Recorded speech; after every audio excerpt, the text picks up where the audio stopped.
ನಮಸ್ಕಾರ ಸ್ನೇಹಿತರೆ, ನಿಮ್ಮೆಲ್ಲರಿಗೂ ಅಕ್ಷಯ ತೃತೀಯ ಬಸವ ಜಯಂತಿಯ ಶುಭಾಶಯಗಳು. ವಿಶ್ವಗುರು ಬಸವಣ್ಣನವರ 888ನೆಯ ಜಯಂತ್ಯೋತ್ಸವ ನಿಮ್ಮೆಲ್ಲರಿಗೂ ಆರ್ಥಿಕ ಶುಭಾಶಯಗಳನ್ನ ಕೋರುತ್ತಾ, ಸ್ನೇಹಿತರೆ, ಇವತ್ತು ಈ ಪ್ರಪಂಚ, ಈ ಸೃಷ್ಟಿ ಏಕೆ ವಿಚಿತ್ರ, ಏಕೆ ವಿಭಿನ್ನ, ಈ ಜನ ಯಾಕೆ ವಿಚಿತ್ರವಾಗಿದ್ದಾರೆ, ಒಬ್ರಿಗಿಂತ ಒಬ್ರು ಯಾಕೆ ವಿಭಿನ್ನವಾಗಿದ್ದಾರೆ, ಯಾಕೆ ಎಲ್ಲರೂ ಒಂದೇ ತರ ಇಲ್ಲ, ಈ ಪ್ರಾಣಿಗಳ ತರ, ಈ ಪಕ್ಷಿಗಳ ತರ ಎಲ್ಲರೂ ಒಂದೇ ತರ ಯಾಕಿಲ್ಲ ಎಂಬ ಭಾವನೆ, ಎಂಬ ಪ್ರಶ್ನೆಗಳು ನಿಮಗೆ ಉದಯಿಸಿರುತ್ತೆ. ಈ ಪ್ರಶ್ನೆ ಉದಯಿಸುವುದು ಸಹಜ. ಈಗ ಆಧ್ಯಾತ್ಮಿಕವಾಗಿ ಬಂದಾಗ ಒಬ್ಬೊಬ್ರು ಒಂದೊಂದು ಹೇಳ್ತಾರೆ, ಯಾವ್ದು ಸರಿ ಯಾವ್ದು ತಪ್ಪು, ಗೊಂದಲಗಳು ಮೂಡಕ್ ಸ್ಟಾರ್ಟ್ ಆಗ್ತವೆ, ಪ್ರಶ್ನೆಗಳು ಮೂಡಕ್ ಸ್ಟಾರ್ಟ್ ಆಗ್ತವೆ. ಕೊನೆಗೆ ಯಾವ್ದು ಬೇಡ ಅಂತಂದು ಹೇಳಿ ಕೆಲವರು ನಾಸ್ತಿಕರಾಗಿ ಬಿಡ್ತಾರೆ. ಇವ್ರೊಂದ್ ಹೇಳ್ತಾರೆ, ಇವ್ರೊಂದ್ ಹೇಳ್ತಾರೆ, ಒಬ್ಬರು ಒಂದೊಂದು ಹೇಳ್ತಾರಲ್ವಾ. ಈಗ ಭೂಮಿ ಮೇಲೆ ಈಗ ನಾವು 4 ತತ್ವಗಳನ್ನ ಕಾಡ್ತೀವಿ. ಒಂದು ದ್ವೈತ, ಒಂದು ಅದ್ವೈತ, ಒಂದು ವಿಶಿಷ್ಟ ಅದ್ವೈತ, ಒಂದು ಶಕ್ತಿ ವಿಶಿಷ್ಟ ಅದ್ವೈತ. ಈ 4 ಪ್ರಕಾರದ ಸಿದ್ಧಾಂತಗಳನ್ನ ನಾವು ಭೂಮಿ ಮೇಲೆ ಕಾಣ್ತೀವಿ. ಆದ್ರೆ ಇಲ್ಲಿ ದ್ವೈತದಲ್ಲಿ 33% ಜನ ದ್ವೈತದಲ್ಲಿ ಇರ್ತಾರೆ. ಆಮೇಲೆ ವಿಶಿಷ್ಟ ಅದ್ವೈತದಲ್ಲಿ 33% ಇರ್ತಾರೆ ಜನಗಳು. ಆಮೇಲೆ ಅದ್ವೈತದಲ್ಲಿ 33% ಇರ್ತಾರೆ. ಇನ್ನು 1% ದ್ವೈತ, ಅದ್ವೈತ, ವಿಶಿಷ್ಟ ಅದ್ವೈತವನ್ನ ಮೀರಿದಂತಹ ಮಹಾತ್ಮರು, ಯೋಗಿಗಳು, ಸಾಧಕರು, ಇಂಥವ್ರೆಲ್ಲ ಇರ್ತಾರೆ. 1% ಆ ಭೂಮಿ ಮೇಲೆ ಅವ್ರು ಇರೋದು. ಇದನ್ನೆಲ್ಲ ಮೀರಿ ನಿಂತ್ಕೊಂಡವ್ರು ಅವರು 1% ಇರ್ತಾರೆ. ಇಲ್ಲಿ ನಾವು ದ್ವೈತ ಮತವನ್ನ ಸ್ಥಾಪನೆ ಮಾಡಿದ್ದು ಮಧ್ವಾಚಾರ್ಯರು. ಆಮೇಲೆ ವಿಶಿಷ್ಟ ಅದ್ವೈತ ಮತವನ್ನ ಸ್ಥಾಪನೆ ಮಾಡಿದ್ದು ಆಚಾರ್ಯ ರಾಮಾನುಜಾಚಾರ್ಯರು. ಆಮೇಲೆ ಅದ್ವೈತ ಮತವನ್ನ ಸ್ಥಾಪನೆ ಮಾಡಿದ್ದು ಯಾರು ಅಂದ್ರೆ ಶಂಕರಾಚಾರ್ಯರು. ಆಮೇಲೆ ಶಕ್ತಿ ವಿಶಿಷ್ಟ ಅದ್ವೈತ ಈ ಲಿಂಗಾಯತದಲ್ಲಿ ಬಸವಣ್ಣವರು, ಇದೆಲ್ಲ ಬರುತ್ತೆ. ಶಕ್ತಿ ವಿಶಿಷ್ಟ ಅದ್ವೈತ, ಅದ್ವೈತಕ್ಕೂ ಶಕ್ತಿ ವಿಶಿಷ್ಟ ಅದ್ವೈತಕ್ಕೂ ಯಾವುದೇ ವ್ಯತ್ಯಾಸ ಇಲ್ಲ. ಇದನ್ನ ನೀವು ತಿಳ್ಕೊಳ್ಳಿ. ಅದ್ವೈತಕ್ಕೂ ಮತ್ತು ಶಕ್ತಿ ವಿಶಿಷ್ಟ ಅದ್ವೈತಕ್ಕೂ ಬಹಳಷ್ಟು ವ್ಯತ್ಯಾಸ ಇಲ್ಲ, ಎರಡು ಒಂದನ್ನೇ ಹೇಳುತ್ತೆ. ಆದ್ರೆ ಕೆಲವರು ಅರ್ಥ ಮಾಡ್ಕೊಳ್ಳೋದ್ರಲ್ಲಿ ಅದನ್ನ ಸರಿಯಾಗಿ ಅರ್ಥ ಮಾಡ್ಕೊಳ್ಳಾರದೆ ಬೇರೆ ಅಂತ ಹೇಳಕ್ ಹೋಗ್ತಾರೆ. ಬಟ್ ಅದ್ವೈತ, ಶಕ್ತಿ ವಿಶಿಷ್ಟ ಅದ್ವೈತ ಒಂದೇ ಆಗಿರುತ್ತೆ. ಅಲ್ಲಿ ಮೂಲಭೂತವಾಗಿ ದ್ವೈತ, ಅದ್ವೈತ, ವಿಶಿಷ್ಟ ಅದ್ವೈತ 3 ಇಲ್ಲಿ ಅನ್ವಯ ಆಗೋದು. ಈಗ ನಾವು ಇವುಗಳನ್ನ ಹೇಗೆ ವಿಂಗಡಣೆ ಮಾಡಿದ್ರು, ಯಾವ ತರ ವಿಂಗಡಣೆ ಆಗಿದೆ ಇವೆ ಎಂಬುದನ್ನ ನಾವು ನೋಡ್ಬೇಕು. ಒಬ್ಬ ವ್ಯಕ್ತಿಯ ಭಗವಂತನನ್ನ ಕಾಣಬೇಕಾದ್ರೆ ಅವು 3 ಮಾರ್ಗದಿಂದ ಭಗವಂತನ ಕಡೆಗೆ ಹೋಗುವಂತದ್ದು. ಒಂದು ದ್ವೈತ ಮಾರ್ಗದಿಂದ, ಇನ್ನೊಂದು ವಿಶಿಷ್ಟ ಅದ್ವೈತ ಮಾರ್ಗದಿಂದ, ಇನ್ನೊಂದು ಶಕ್ತಿ ಅದ್ವೈತ ಮಾರ್ಗದಿಂದ. ಈ 3 ಮಾರ್ಗದಿಂದ ಭಗವಂತನ ದರ್ಶನ ಪಡೆಯುವಂಥದ್ದು, ಭಗವಂತನ ಅನುಗ್ರಹವನ್ನ ಪಡ್ಕೊಳ್ಳುವಂಥದ್ದು, ಅವನ ದರ್ಶನವನ್ನ ಪಡ್ಕೊಳ್ಳುವಂಥದ್ದು, ಮುಕ್ತಿ ಕಡೆಗೆ ಹೋಗುವಂಥವು. ಇವು 3 ಮಾರ್ಗಗಳು. ಪ್ರತಿಯೊಬ್ಬ ವ್ಯಕ್ತಿ ಇವು 3 ಮಾರ್ಗದಲ್ಲೇ ಹೋಗ್ಬೇಕಾಗತ್ತೆ. ಹೀಗೆ ಯಾವುದೇ ಒಬ್ಬ ಸಾಧಕರನ್ನ ನೋಡಿ, ಸಾಧಕರ ಜೀವನವನ್ನ ನೋಡಿದಾಗ ಪ್ರಥಮದಲ್ಲಿ ಅವರು ಭಗವಂತನನ್ನ ಪ್ರಾರಂಭದಲ್ಲಿ ಅವರು ಒಪ್ಪೋದಿಲ್ಲ, ಅಂದ್ರೆ ಸ್ವೀಕಾರ ಮಾಡಕ್ಕೆ ಒಪ್ಪೋದಿಲ್ಲ. ಯಾಕಂದ್ರೆ ಅವರಿಗೆ ಅದರಲ್ಲಿ ಇನ್ನೂ ಆಸಕ್ತಿ, ಭಕ್ತಿ ಬಂದಿರೋದಿಲ್ಲ. ಈಗ 84 ಕೋಟಿ ಜೀವರಾಶಿ ನಂತರ ವ್ಯಕ್ತಿ ಈ ಮನುಷ್ಯ ಜನ್ಮಕ್ಕೆ ಬಂದಾಗ ಅವನಿಗೆ ಭಕ್ತಿ ಕಡೆಗೆ ಅವನಿಗೆ ಒಲಮೆ ಇರೋದಿಲ್ಲ. ಅವನು ತಾಮಸ ಗುಣದಲ್ಲಿ, ಹೆಚ್ಚು ತಾಮಸ ಗುಣದಲ್ಲಿ ಇರ್ತಾನೆ. ಅಂದ್ರೆ ಉಣ್ಣೋದು, ಮಲಗೋದು, ಆಮೇಲೆ ಸೆಕ್ಸ್ ಅಲ್ಲಿ ಹೆಚ್ಚು ಸೆಕ್ಸ್ ಅಲ್ಲಿ ಇರುವುದು, ಭೋಗದಲ್ಲಿ ಇರುವಂತದ್ದು. ಭೋಗ ಅಂದ್ರೆ ಎಲ್ಲ ತಿಳ್ಕೊಳ್ಳಿ ನೀವು. ಇವತ್ತು ಪಾರ್ಟಿ ಮಾಡ್ತಾರೆ, ಅಥವಾ ಯಾವ್ದಾದ್ರು ಇದರಲ್ಲಿ ಹೋಗಿ ಸ್ಪೇಟ್ ಆಡ್ಕೊಂತ ಕುಂತಿರ್ತಾರೆ, ಕುಡ್ಕಂತ ಕುಂತಿರ್ತಾರೆ, ಈ ಭೋಗದಲ್ಲಿ ಮುಳುಗಿರ್ತಾರೆ. ಈ ಭೋಗ ಪ್ರಪಂಚ ಅದು ಅದು ಏನಂದ್ರೆ ಈ 84 ಕೋಟಿ ಜೀವರಾಶಿಗಳಿಂದ ಹಾಗೆ ಅವರು ಈ ಮಾನವ ಒಂದು ಶರೀರವನ್ನ ಧರಿಸಿರ್ತಾರೆ.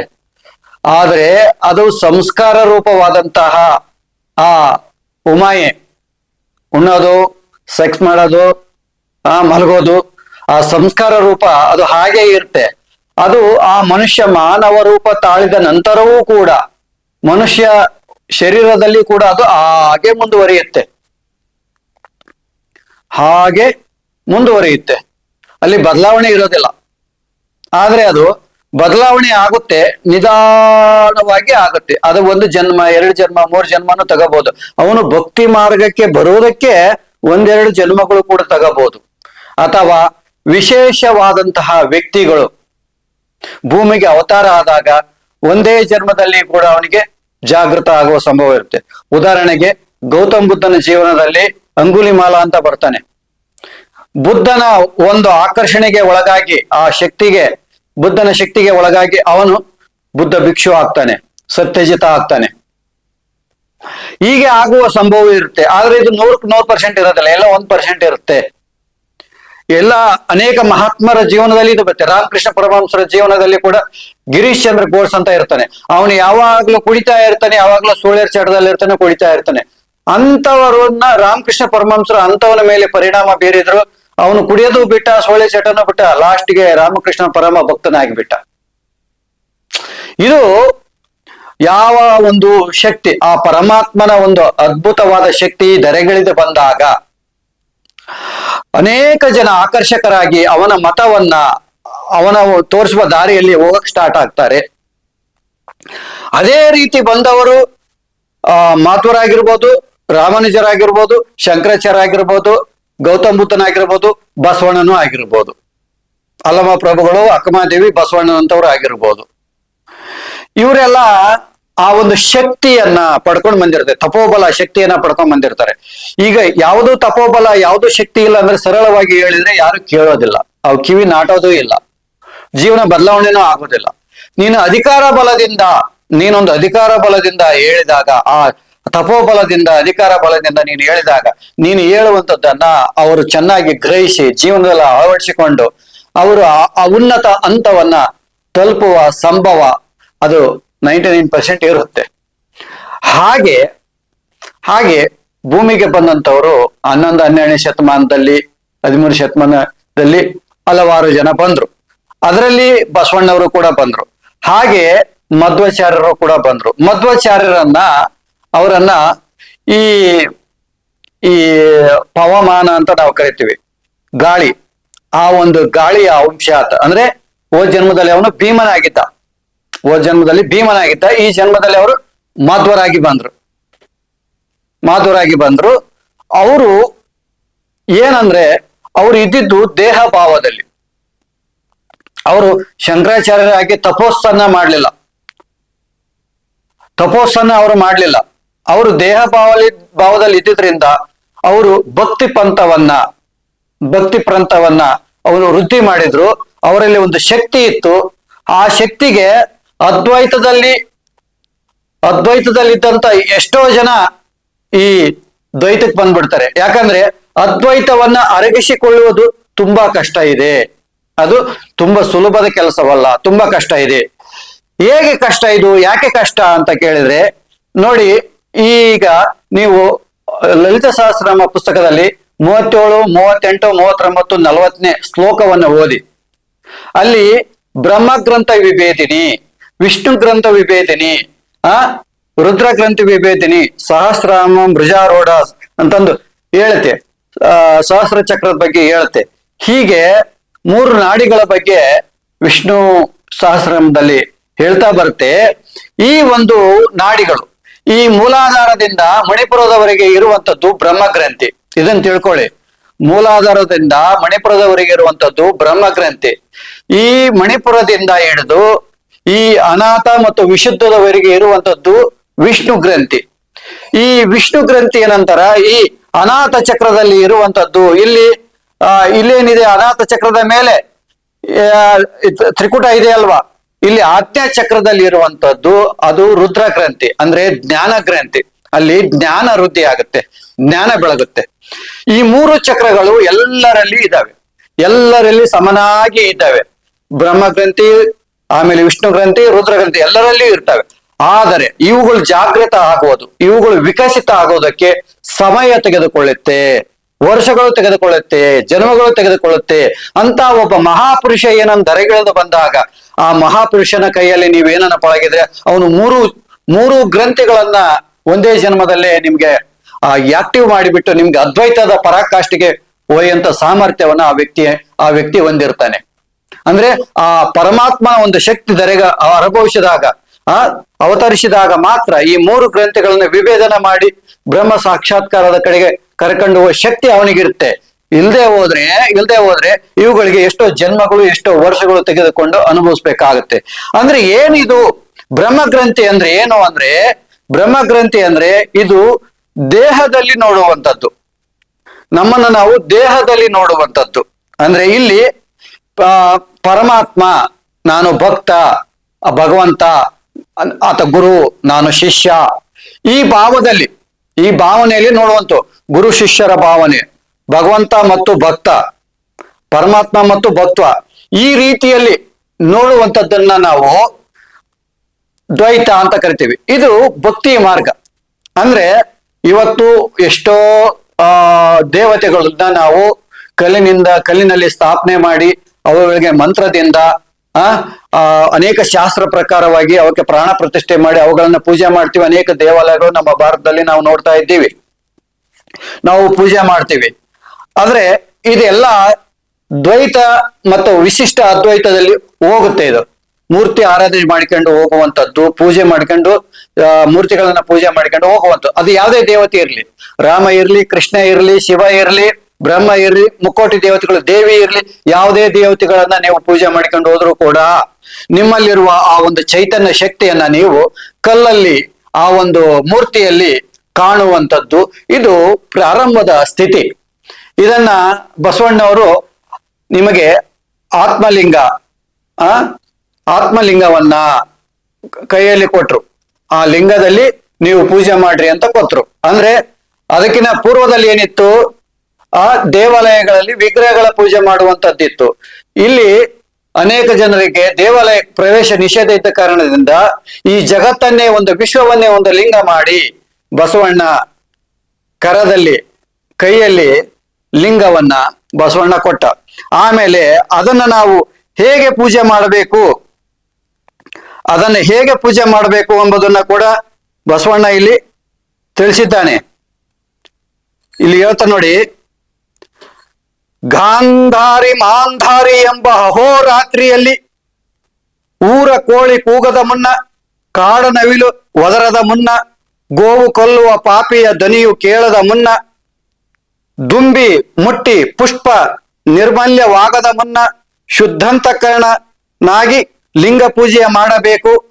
ಮಲಗಿರ್ದ ಸತಿಯನ್ನೆಬ್ಬಿಸದೆ ಶಿವಲಿಂಗ ಕೆರಗಿದ ಸದ್ಭಕ್ತನೇ ಶ್ರೀಪಾದವ ಕೋರಿ ಬದುಕಿದೆನಯ್ಯ ಕೂಡಲ ಸಂಗಮ ದೇವ, ಬದುಕಿಶೆಯ ಕೂಡಲ ಸಂಗಮ ದೇವ ಅಂತಂದು ಇಲ್ಲಿ ವಚನದಲ್ಲಿ ಅವ್ರು ಹೇಳ್ತಾರೆ. ಅಂದ್ರೆ ಈ ಲಿಂಗ ಪೂಜನೆ ಹೇಗೆ ಮಾಡಬೇಕು, ಯಾವ ಸಮಯದಲ್ಲಿ ಮಾಡಬೇಕು ಎಂಬುದನ್ನ ನಿರ್ದಿಷ್ಟವಾಗಿ ಬಸವಣ್ಣವ್ರು ಹೇಳ್ತಾರೆ. ಇವತ್ತು ಯಾರು ಇದನ್ನ ಅಳವಡಿಸಿಕೊಂಡಿದ್ದಾರೆ?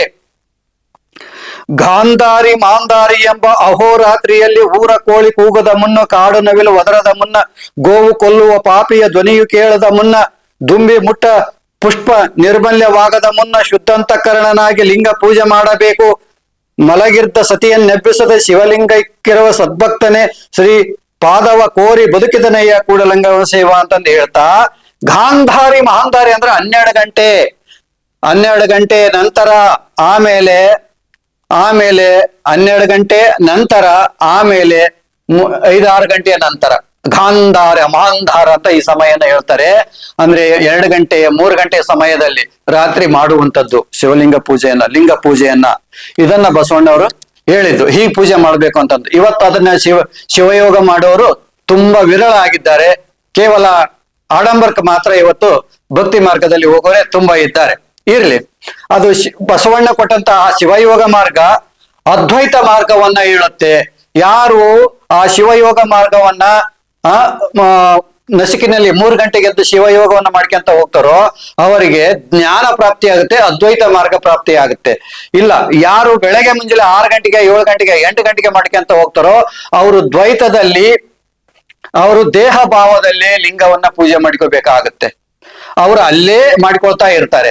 ಅದೇ ತರ ಯಾರು ಮೂರ್ತಿ ಪೂಜೆಗಳನ್ನ ಮಾಡ್ಕೊಂತ ಹೋಗ್ತಾ ಇದ್ದವರು, ಯಾರು ಕೇವಲ ಮೂರ್ತಿ ಪೂಜೆದಲ್ಲೇ ಲೀನವಾಗಿದ್ದಾರೋ ಅವರೆಲ್ಲ ದ್ವೈತ ಮಾರ್ಗದಲ್ಲಿದ್ದವರು, ಅವರೆಲ್ಲ ಭಕ್ತಿ ಮಾರ್ಗದಲ್ಲಿದ್ದವರು ಅಂತ ಪರಿಗಣಿಸಲಾಗುತ್ತೆ. ಇಲ್ಲಿ ಬಸವಣ್ಣ ಭಕ್ತಿ ಭಂಡಾರಿ ಬಸವಣ್ಣ ಅನ್ಸ್ಕೊಂಡ, ಅಂದ್ರೆ ಭಕ್ತಿಗೆ ಭಂಡಾರಿ ಅನ್ಸ್ಕೊಂಡ. ಇಲ್ಲಿ ಬಸವಣ್ಣ ಬ್ರಹ್ಮ ಗ್ರಂಥಿ ಮತ್ತು ವಿಷ್ಣು ಗ್ರಂಥಿ ಎರಡರಲ್ಲಿಯೂ ಬರ್ತಾನೆ. ಆದ್ರೆ ಹೆಚ್ಚು ಬರುವುದು ಬ್ರಹ್ಮ ಗ್ರಂಥಿಯಲ್ಲಿ, ಭಕ್ತಿಗೆ ಪ್ರಾಧಾನ್ಯತೆ ಕೊಡ್ತಾನೆ. ಆದರೆ ಇಲ್ಲಿ ಅಕ್ಕಮದೇವಿ ಬರುವುದು ಭಾವದಲ್ಲಿ, ಅಂದ್ರೆ ಆ ವಿಶಿಷ್ಟ ಅದ್ವೈತ ಏನಿದೆಯಲ್ಲ ಅದು ಭಾವದಲ್ಲಿ ನೋಡುವಂಥದ್ದು. ಇಲ್ಲಿ ದ್ವೈತ ಏನು, ದೇಹದಲ್ಲಿ ಭಗವಂತರನ್ನ ನೋಡುವಂಥದ್ದು.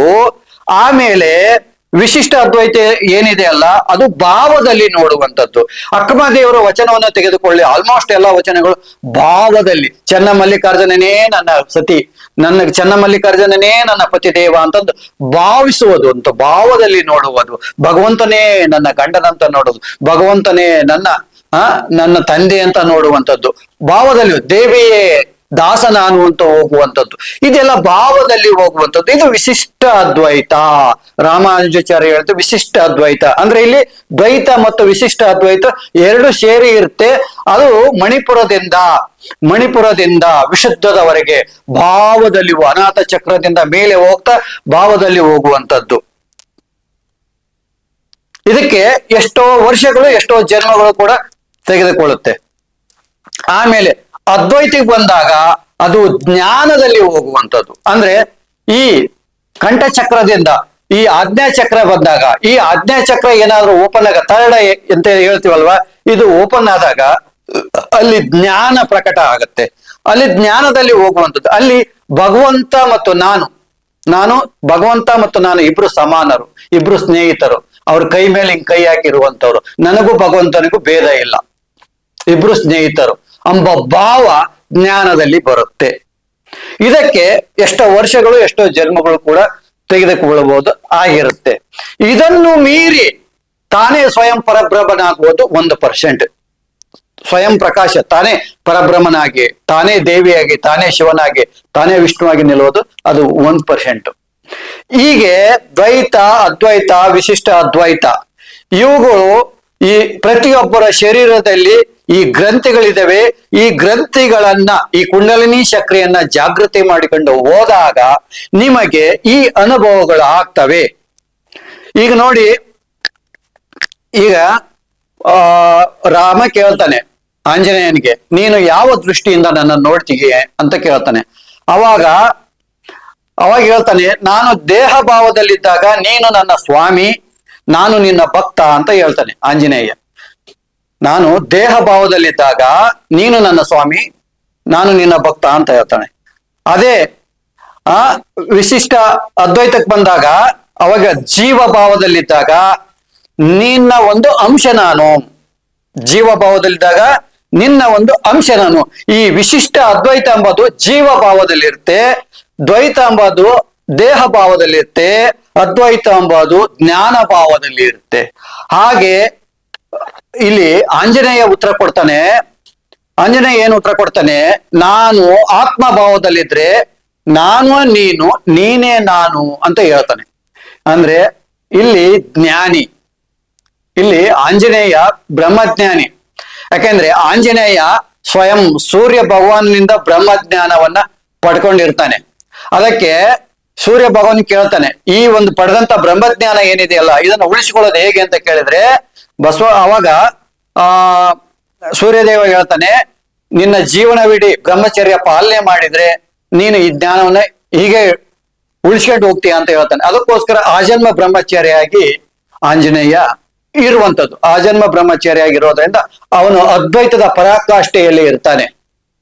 ಅದ್ವೈತದ ಪರಾಕಾಷ್ಠೆಯಲ್ಲಿ ಅಂದ್ರೆ ದ್ವೈತ ಅದ್ವೈತ ವಿಶಿಷ್ಟ ಅದ್ವೈತ ಮೀರಿದ ಒಂದು ಸ್ಥಿತಿ ಇದೆಯಲ್ಲ, ಆ ಸ್ಥಿತಿಯಲ್ಲಿ ಆಂಜನೇಯ ಇರ್ತಾನೆ.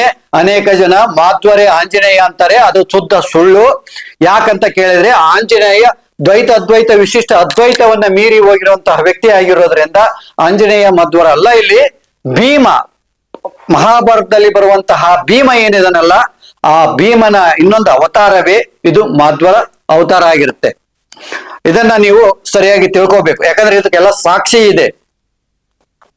ಹೀಗೆ ನಾವು ಇನ್ನೊಂದು ರೀತಿಯಲ್ಲಿ ಕರ್ಮಕಾಂಡ, ಉಪಾಸನೆ ಕಾಂಡ, ಜ್ಞಾನಕಾಂಡ ಅಂತಂದು ಶಂಕರಾಚಾರ್ಯರು ಹೇಳ್ತಾರೆ. ಅಂದ್ರೆ ಇವುಗಳು ಬೇರೆ ಬೇರೆ ಮಾಡೋದಲ್ಲ.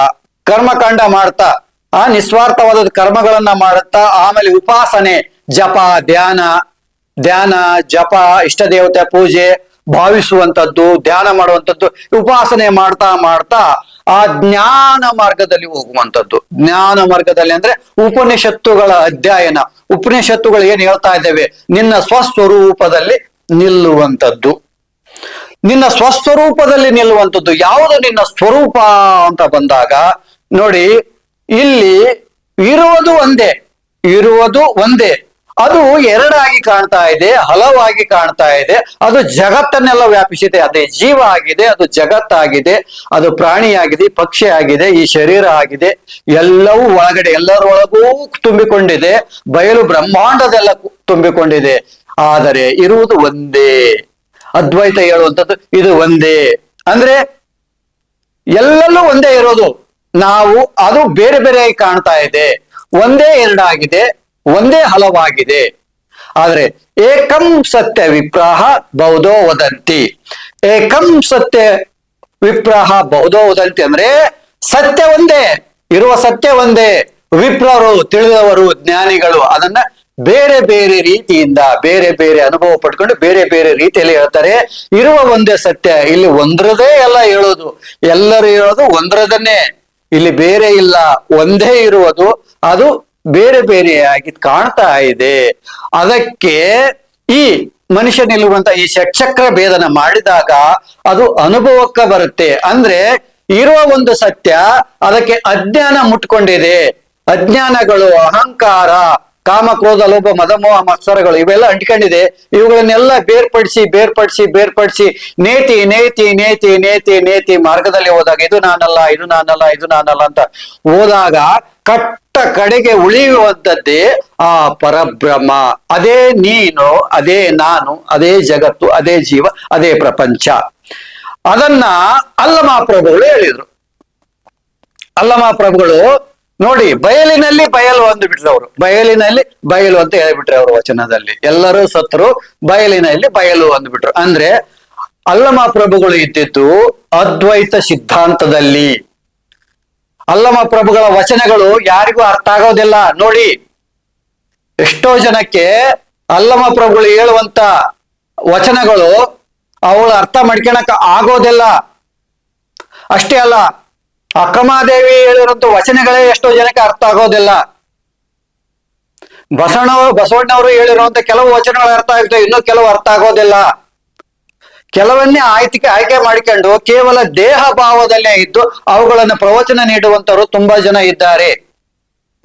ಆ ವಚನಗಳನ್ನ ಜ್ಞಾನ ಮಾರ್ಗದಲ್ಲಿ ಬರಬೇಕು. ಜ್ಞಾನ ಈ ರುದ್ರ ಗ್ರಂಥಿ ವಿವೇಚನೆ ಮಾಡಿಕೊಂಡು ಬಂದಾಗ ನಿಮಗೆ ಅಲ್ಲಮಹಾಪ್ರಭುಗಳ ವಚನಗಳು ಅರ್ಥ ಆಗ್ತವೆ.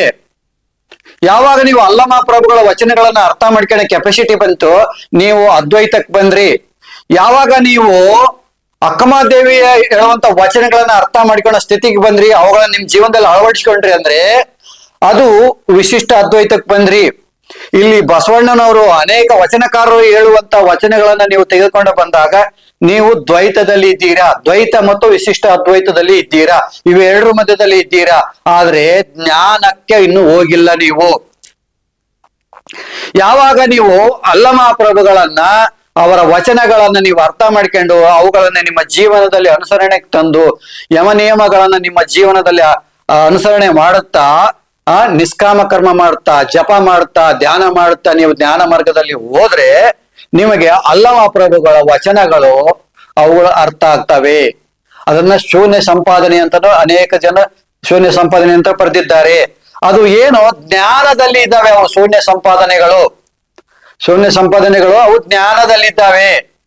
ಆದರೆ ಅವುಗಳು ಈ ದ್ವೈತ ಮಾರ್ಗದಲ್ಲಿ ದ್ವೈತದ ಸ್ಥಿತಿಯಲ್ಲಿದ್ದು ನೀವು ಶೂನ್ಯ ಸಂಪಾದನೆಗಳು ಓದಕ್ ಹೋದ್ರೆ ಅಥವಾ ಅಲ್ಲಮ ಪ್ರಭುಗಳ ವಚನಗಳನ್ನು ಓದಕ್ ಹೋದ್ರೆ ನಿಮ್ಗೆ ಏನೂ ಅರ್ಥ ಆಗೋದಿಲ್ಲ. ಯಾಕೆ ಆಗೋದಿಲ್ಲ ಅಂದ್ರೆ ಅದಕ್ಕೂ ಗುರು ಬೇಕು, ಅಥವಾ ಜನ್ಮಾಂತರದ ಸಾಧನೆಯೂ ಬೇಕು. ನಿಮ್ಮ ಕುಲ ಕುಂಡಲಿನಿ ಶಕ್ತಿ ಜಾಗೃತಿಯಾಗಿರಬೇಕು. ಕುಲ ಕುಂಡಲಿನಿ ಶಕ್ತಿ ಜಾಗೃತಿಯಾಗಿ ಥರ್ಡ್ ಐ ಓಪನ್ ಆದಾಗ ನೀವು ಜ್ಞಾನದಲ್ಲಿ ನಿಂತುಕೊಂಡು ಈ ಅಲ್ಲಮ ಪ್ರಭುಗಳ ವಚನಗಳನ್ನು ನೀವು ಓದಿದಾಗ ನಿಮಗೆ ಅವು ಅರ್ಥ ಆಗಕ್ ಸ್ಟಾರ್ಟ್ ಆಗ್ತವೆ. ಈ ಭೂಮಿ ಮೇಲೆ ಇರುವಂತದ್ದು ಹೇಳಿದಿವಲ್ವಾ, ಮೂರೇ ವರ್ಗ, ದ್ವೈತ, ಅದ್ವೈತ, ವಿಶಿಷ್ಟ ಅದ್ವೈತ, ಮೂರೇ ವರ್ಗದ ಜನ ಇರ್ತಾರೆ. ಅದರಲ್ಲಿ 33% ದ್ವೈತದಲ್ಲಿ ಇರ್ತಾರೆ, ಇನ್ನು 33% ಅದ್ವೈತದಲ್ಲಿ ಇರ್ತಾರೆ, ಇನ್ನು 33% ವಿಶಿಷ್ಟ ಅದ್ವೈತದ ಇರ್ತಾರೆ.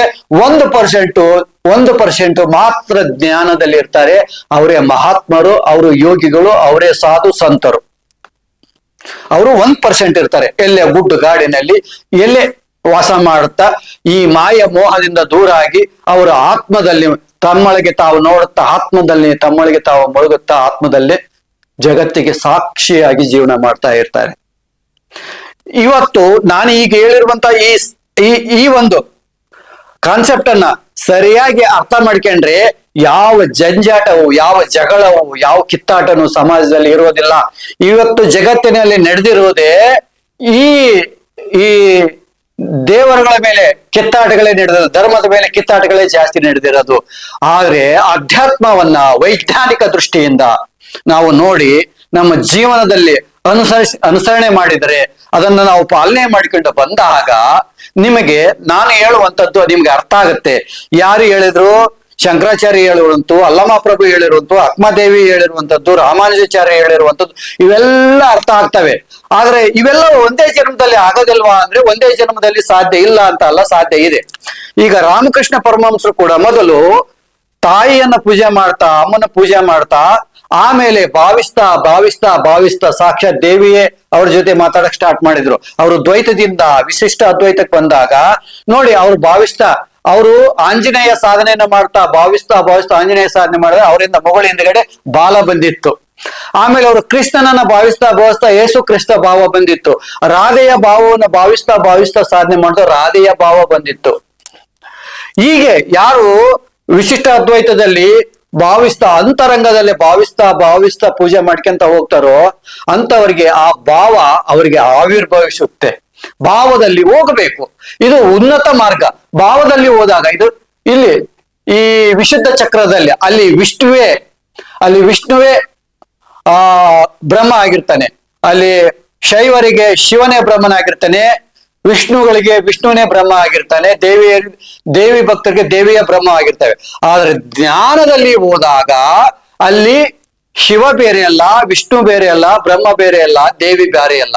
ಇಬ್ರು ಸ್ನೇಹಿತರು, ನಾನು ಅವರು ಸ್ನೇಹಿತರಿದ್ದಾಗೆ. ಅವರೇ ನಾನು, ನಾನೇ ಅವರು ಆಗುವಂತ ಸ್ಥಿತಿ, ಅದು ರುದ್ರ ಗ್ರಂಥಿ ವಿಭೇದನೆ ಆದಾಗ ಸಿಗುವಂತ ಅದು ಸ್ಥಿತಿ. ಅದು ಅಷ್ಟು ಸುಲಭವಾಗಿ ಯಾರಿಗೂ ಕೂಡ ಸಿಗುವಂತದ್ದಲ್ಲ, ಅದು ಸಮಯ ತೆಗೆದುಕೊಳ್ಳುತ್ತದೆ. ಹಂಗೆ ಇಲ್ಲಿ ನಾವು ಭೇದ ಈಗ ವಿಷ್ಣು ತತ್ವವನ್ನ, ಶಿವ ತತ್ವವನ್ನ ಯಾವತ್ತು ನಾವು ಭೇದ ದೇವಿ ತತ್ವವನ್ನ ಭೇದ ಮಾಡಕ್ ಹೋಗಬಾರ್ದು. ಎಲ್ಲವೂ ಕೂಡ ಮೂಲದಲ್ಲಿ ಅದನ್ನೇ ಹೇಳುತ್ತೆ, ಕೊನೆಗೂ ಅಲ್ಲಿಗೆ ಬರುತ್ತೆ. ಎಲ್ಲವೂ ಅಲ್ಲಿಗೆ ಬರ್ತವೆ. ದಾರಿ ಮಾರ್ಗಗಳು ಬೇರೆ ಬೇರೆ ಮಾರ್ಗದಲ್ಲಿ ಹೋಗ್ಬೋದು. ಆದ್ರೆ ಕೆಲವರು ಜಪದಲ್ಲಿ ಹೋಗ್ಬೋದು, ಕೆಲವರು ಧ್ಯಾನದಲ್ಲಿ ಹೋಗ್ಬೋದು, ಅಥವಾ ಕೆಲವರು ಹೋಮ ಯಜ್ಞ ದಾನ ಬೇರೆ ಬೇರೆ ಮಾರ್ಗದಲ್ಲಿ ಹೋಗ್ಬೋದು. ಯಾಕೆ ಇದೆಲ್ಲ ಮಾಡಿದ್ರಂದ್ರೆ ಈ ಮನಸ್ಸಿದೆಯಲ್ಲ, ಇದು ಕರಡಿ ಇರುತ್ತೆ, ಸದಾ ಹೊರಗಡೆ ತಿರುಗ್ತಾ ಇರುತ್ತೆ. ಈ ಮನಸ್ಸನ್ನ ಒಂದು ಹಂತಕ್ಕೆ ತರಬೇಕಲ್ವಾ, ಕಂಟ್ರೋಲ್ ಮಾಡ್ಬೇಕಲ್ವಾ. ಅದಕ್ಕೆ ಈ ಹೋಮಗಳನ್ನ, ಪೂಜೆಗಳನ್ನ, ಹವನಗಳನ್ನ, ವ್ರತಗಳನ್ನ, ಆಚರಣೆಗಳನ್ನ, ವಿಗ್ರಹಗಳ ಆರಾಧನೆಯನ್ನ ಮಾಡಿದ್ರು. ಇದನ್ನೆಲ್ಲ ಎದಕ್ ಮಾಡಿದ್ರು ಅಂದ್ರೆ ಮನಸ್ಸು ನಿಲ್ಲಿಸೋದಕ್ಕೋಸ್ಕರ ಮಾಡಿದ್ರು. ಒಂದೇ ಸಲ ನೀನ್ ಮನಸ್ಸು ನಿಲ್ಸಂದ್ರೆ, ನಿರಾಕಾರದಲ್ಲಿ ಮನಸ್ಸು ನಿಲ್ಸಂದ್ರೆ ಯಾರು ನಿಲ್ಸಕ್ಕಾಗುತ್ತೆ? ಆಗುವುದಿಲ್ಲ.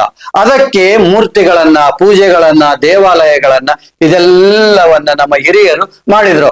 ಕ್ರಮಬದ್ಧವಾಗಿ ಅವುಗಳ ಸ್ಥಾಪನೆ, ಅವುಗಳಿಗೆ ಪ್ರಾಣ ಪ್ರತಿಷ್ಠೆ, ಆಮೇಲೆ ಪೂಜಾ ಹೋಮ ಇವೆಲ್ಲ ವ್ರತ ಇವೆಲ್ಲ ಹಬ್ಬಗಳು ಇವೆಲ್ಲ ಮಾಡಿಟ್ಟು ಹೋಗಿದ್ದಾರೆ. ಯಾಕೆಂದ್ರೆ ಆಗಾದ್ರೂ ಮನಸ್ಸು ಹೊರಗಡೆ ಹೋಗೋದು ಸ್ವಲ್ಪ ನಿಲ್ಲಿಸಲಿ. ಅಲ್ಲಿ ಈಗ ವಿಗ್ರಹ ಆರಾಧನೆ ಇಲ್ಲ ಅಂದ್ರೆ ಈಗ ಯಾರು 3 ಹೊತ್ತು ಪೂಜೆ ಮಾಡ್ತಾರೆ, 5 ಹೊತ್ತು ಪೂಜೆ ಮಾಡ್ತಾರೆ, 2 ಹೊತ್ತು ಪೂಜೆ ಮಾಡ್ತಾರೆ. ಆ ಪೂಜೆ ಮಾಡಕ್ ಕುಂತ್ಕೊಂಡಾಗ ಅದು ಭಾವ ನಿಧಾನವಾಗಿ ನಮ್ಮ ಒಳಗಿರುವುದೇ ಅದರಲ್ಲಿ ಪ್ರಕಾಶವಾಗಿ ಅದು ನಿನ್ನನ್ನ ಭಾವದಲ್ಲಿ ಕರ್ಕೊಂಡು ಹೋಗೋದಕ್ಕೆ ಪ್ರಯತ್ನ ಮಾಡುತ್ತೆ. ದ್ವೈತದಿಂದ ವಿಶಿಷ್ಟ ಅದ್ವೈತದ ಕಡೆಗೆ, ವಿಶಿಷ್ಟ ಅದ್ವೈತದಿಂದ ಅದ್ವೈತ ವಿಶಿಷ್ಟ ಅದ್ವೈತ, ಆಮೇಲೆ ದ್ವೈತದ ಕಡೆಗೆ, ವಿಶಿಷ್ಟ ಅದ್ವೈತದ ಕಡೆಗೆ, ಹೀಗೆ ಒಂದೊಂದಿಂದ ಮೊದಲು ದ್ವೈತ, ಆಮೇಲೆ ವಿಶಿಷ್ಟ ಅದ್ವೈತ, ಆಮೇಲೆ ಅದ್ವೈತ, ಹೀಗೆ ಒಂದೊಂದೇ ಕ್ರಮವಾಗಿ ಕ್ರಮವಾಗಿ ಕ್ರಮವಾಗಿ ನಿಮ್ಮನ್ನ ಅದು ಕರೆದುಕೊಂಡು ಹೋಗುತ್ತೆ. ಆದ್ರೆ ನೀವು ಯಾವ ಸ್ಟೇಜ್ ನಲ್ಲಿ ಇದ್ದೀರಾ, ಯಾವ ಭಾವದಲ್ಲಿ ಇದ್ದೀರಾ, ಅಥವಾ ದೇಹದಲ್ಲಿ ಇದ್ದೀರಾ, ಅಥವಾ ಜ್ಞಾನದಲ್ಲಿ ಇದ್ದೀರಾ, ಅದನ್ನ ನೀವೇ ತಿಳಿದುಕೊಳ್ಬೇಕು. ಅದು ನೀವೇ ತಿಳಿದುಕೊಳ್ಬೇಕು. ಇದು ವೈಜ್ಞಾನಿಕವಾದ ಪದ್ಧತಿ. ಭಾರತೀಯ ಸನಾತನ ಪರಂಪರೆಯಲ್ಲಿ ಆಧ್ಯಾತ್ಮದ ವೈಜ್ಞಾನಿಕವಾದ ಪದ್ಧತಿಯನ್ನ ನಾನು ನಿಮ್ಗೆ ಹೇಳಿದ್ದೇನೆ. ಇಂದಿನಿಂದ ಅದನ್ನೇ ಮಾಡಿಕೊಂಡು ಬಂದಿದ್ದಾರೆ. ಕಾಲ ಕಾಲಕ್ಕೆ ಒಂದು ಶಕ್ತಿ, ಆ ಪರಬ್ರಹ್ಮನ ಒಂದು ಶಕ್ತಿ ಆವಿರ್ಭಾವವಾಗಿ ಒಂದೊಂದು ಮಾರ್ಗವನ್ನ ನಿರ್ಮಾಣ ಮಾಡ್ತಾ ಹೋಗಿದೆ. ಈಗ ಗೌತಮ್ ಬುದ್ಧ ಅವನು ಸನಾತನ ಧರ್ಮ ಸಾಧನೆ ಮಾಡಿತ್ತು. ಅವ್ರ ಗುರುಗಳು ಎಲ್ಲ ಶಾಸ್ತ್ರ ಅಧ್ಯಯನ ಮಾಡ್ದ, ಎಲ್ಲ ಮಾಡ್ದ. ಕೊನೆಗೆ ಅಂತಿಮ ಸತ್ಯವನ್ನ ಕಂಡ. ಅವನ ಶಕ್ತಿಯ ಮುಂದೆ ಎಲ್ಲ ದ್ವೈತಿಗಳು, ಅದ್ವೈತಿಗಳು, ವಿಶಿಷ್ಟ ಅದ್ವೈತಿಗಳು ತಲೆಬಾಗಿದ್ರು. ಎಲ್ಲರನ್ನೂ ಬೌದ್ಧ ಭಿಕ್ಷು ಮಾಡಿ ಹಾಕ್ಬಿಟ್ಟ. ಭಾರತದಲ್ಲಿ ಹೆಚ್ಚು ಕಮ್ಮಿ ರಾಜರನ್ನ, ಬ್ರಾಹ್ಮಣರನ್ನ ಎಲ್ಲರನ್ನೂ ಬೌದ್ಧ ಭಿಕ್ಷುಗಳು ಮಾಡಿ ಹಾಕ್ಬಿಟ್ಟ. ಅವಾಗ ಸನಾತನ ಧರ್ಮಕ್ಕೆ ಅಲ್ಲಿ ಕುಂಠಿತ, ಅವಾಗ ಅಪಾಯ ಬಂತು. ಅವಾಗ ಶಂಕರಾಚಾರ್ಯರು ಬಂದು, ಶಂಕರಾಚಾರ್ಯ ಮುಂದೆ ಅದನ್ನೇ ಸ್ವಲ್ಪ ಮಿಶ್ರಣ ಮಾಡಿಬಿಟ್ಟು ಅದ್ವೈತವನ್ನ ಹೇಳಿ ಅವರು ಮೂರ್ತಿ ಪೂಜೆಗೂ ಕೂಡ ಮಹತ್ವ ಕೊಟ್ಟು, ದ್ವೈತಕ್ಕೂ ವಿಶಿಷ್ಟ ಅದ್ವೈತಕ್ಕೂ ಮತ್ತು ಅದ್ವೈತಕ್ಕೂ ಪ್ರಾಮುಖ್ಯತೆ ಕೊಟ್ಟು ಜ್ಞಾನದಲ್ಲಿ ಹೋದ್ರು. ಅನಂತರ ರಾಮಾನುಜಾಚಾರ್ಯರು ಬಂದು ಅವರು ಕೂಡ ಈ ಒಂದು ಮೂರ್ತಿ ಪೂಜೆಗೂ ಮತ್ತು ಭಾವದಲ್ಲಿ ಹೋಗೋದಕ್ಕೂ ಪ್ರಾಮುಖ್ಯತೆಯನ್ನು ಕೊಟ್ರು.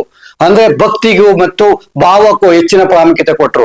ಇಲ್ಲಿ ಆಮೇಲೆ ಮದ್ದೂರು ಬಂದು ಅವರು ಭಕ್ತಿಗೆ ಪ್ರಾಧಾನ್ಯತೆ ಕೊಟ್ರು. ಹಾಗೆ ಬಸವಣ್ಣನವರು ಬಂದ್ರು, ಭಕ್ತಿಗೆ ಪ್ರಾಧಾನ್ಯ ಕೊಟ್ರು.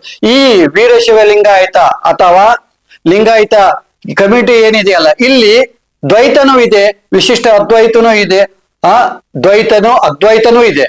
3 ಇದೆ: ದ್ವೈತ, ಅದ್ವೈತ, ವಿಶಿಷ್ಟ ಅದ್ವೈತ. 3 ನಾವು ಲಿಂಗಾಯತರಲ್ಲಿ ಕಾಣ್ತೀವಿ.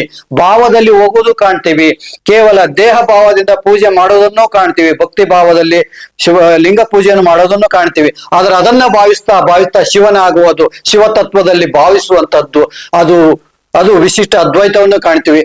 ಆಮೇಲೆ ತಾನೇ ಲಿಂಗದಲ್ಲಿ ಐಕ್ಯನಾಗುವುದು, ಷಡ ಸ್ಥಳಗಳು ಅಂತ ಏನ್ ಹೇಳ್ತೀವಲ್ಲ, 2 ಸ್ಥಳಗಳು ಸೇರಿ, 2 ಸ್ಥಳ ಕೇಳಿ ದ್ವೈತ, 2 ಸ್ಥಳ ಸೇರಿ ವಿಶಿಷ್ಟ ಅದ್ವೈತ, 2 ಸ್ಥಳ ಸೇರಿ ಅದ್ವೈತ ಆಗುತ್ತೆ.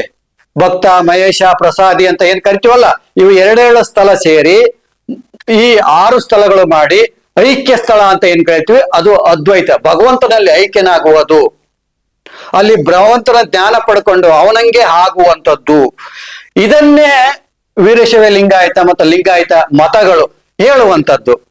ಇಲ್ಲಿ ಹೆಸರುಗಳು ಬೇರೆ ಬೇರೆ ಆದರೂ ಹೋಗುವ ಮಾರ್ಗ ಒಂದೇ ಇರುತ್ತೆ, ಗುರಿ ಒಂದೇ ಇರುತ್ತೆ. ಅವರು ರಾಮ ರಾಮ ಕೃಷ್ಣ ಕೃಷ್ಣ ಅಂತ ಹೋದ್ರೆ ನೀವು ಶಿವ ಶಿವ ಬಸವಣ್ಣ ಬಸವಣ್ಣ ಅಂತ ಹೋಗ್ತೀರಿ. ಅಲ್ಲಿ ಶಿವ ಶಿವ ಅಂತ ಹೋಗ್ತಾರೆ, ಇಲ್ಲಿ ವಿಷ್ಣು ಅಂತ ಹೋಗ್ತಾರೆ, ಇಲ್ಲಿ ರಾಮ ಅಂತ ಹೋಗ್ತಾರೆ. ಹೀಗೆ ನಾವು ಕೆಲವರು ದೇವಿ ದೇವಿ, ಅಮ್ಮ ಅಮ್ಮ, ದೇವಿ ದೇವಿ ಅಂತ ಹೋಗ್ತಾರೆ. ಯಾವ ಹೆಸರಿಂದ ಕರೆದ್ರು ಒಂದೇ ಪರಬ್ರಹ್ಮ ಒಂದೇ ಆಗಿರುತ್ತೆ. ನಾವು ಹೋಗುವ ಮಾರ್ಗ ಗುರಿ ಒಂದೇ ಆಗಿರುತ್ತೆ, ಆದ್ರೆ ದಾರಿಗಳು ಬೇರೆ ಬೇರೆ ಆಗಿರುತ್ತೆ ಅಂತ ಹೇಳ್ತಾ ನಿಮ್ಮೆಲ್ಲರಿಗೂ ಬಸವ ಜಯಂತಿಯ ಶುಭಾಶಯಗಳನ್ನು ಕೋರುತ್ತಾ, ನಾವು 15 ವರ್ಷ ತಪಸ್ಸನ್ನ ಮಾಡಿ ಒಂದು ಸಿದ್ಧಿಯನ್ನ ಪಡ್ಕೊಂಡಿದ್ದೇವೆ. ಅದನ್ನ ರಾಜಯೋಗ ಅಂತ ನಾವು ಕುಂಡಲ ರಾಜಯೋಗ ಅಂತ ಕರಿತಾ ಇದ್ದೇವೆ. ಯಾವ ಗೌತಮ್ ಬುದ್ಧ ಯಾವ ಮಾರ್ಗವನ್ನ ಕಂಡುಕೊಂಡಿದ್ದ, 12 ವರ್ಷ ತಪಸ್ಸು ಮಾಡಿ ಬಸವಣ್ಣನವರು ಈ ಅಂಗೈ ಮೇಲೆ ಲಿಂಗ ಇಟ್ಟು ಈ ಶಿವಯೋಗವನ್ನ 12 ವರ್ಷ ತಪಸ್ ಮಾಡಿ ಅವ್ರು ಹೆಂಗ್ ಕಂಡ್ಕೊಂಡಿದ್ರು, ಹಾಗೆ 15 ವರ್ಷ ತಪಸ್ ಮಾಡಿ ನಾವು ಕೂಡ ರಾಜಯೋಗ ಮಾರ್ಗವನ್ನ ಕಂಡ್ಕೊಂಡಿದ್ದೇವೆ. ಈ ಮಾರ್ಗದಲ್ಲಿ ನೀವು ಬನ್ನಿ, ಇಲ್ಲಿ ನಿಮ್ಗೆ ಭಗವಂತ ಆದಷ್ಟು ಬೇಗ ಆಗುತ್ತೆ. ನಿಮ್ಮೊಳಗಿರುವ ಆನಂದವನ್ನ ನಾವು ನಿಮಗೆ ತೋರಿಸಿಕೊಡ್ತೀವಿ. ಕುಂಡಲಿನಿ ರಾಜಯೋಗ ಅಂತ ಈ ಮಾರ್ಗವನ್ನ ಕಂಡುಕೊಂಡಿದ್ದೀವಿ. ಇಲ್ಲಿ ನಾವು ದೀಕ್ಷೆ ಕೊಡ್ತೀವಿ. 18ರಿಂದ 45 ಒಳಗಿರುವಂತಹ ಸ್ತ್ರೀ ಮತ್ತು ಪುರುಷರಿಗೆ ದೀಕ್ಷೆ ಕೊಡ್ತೀವಿ.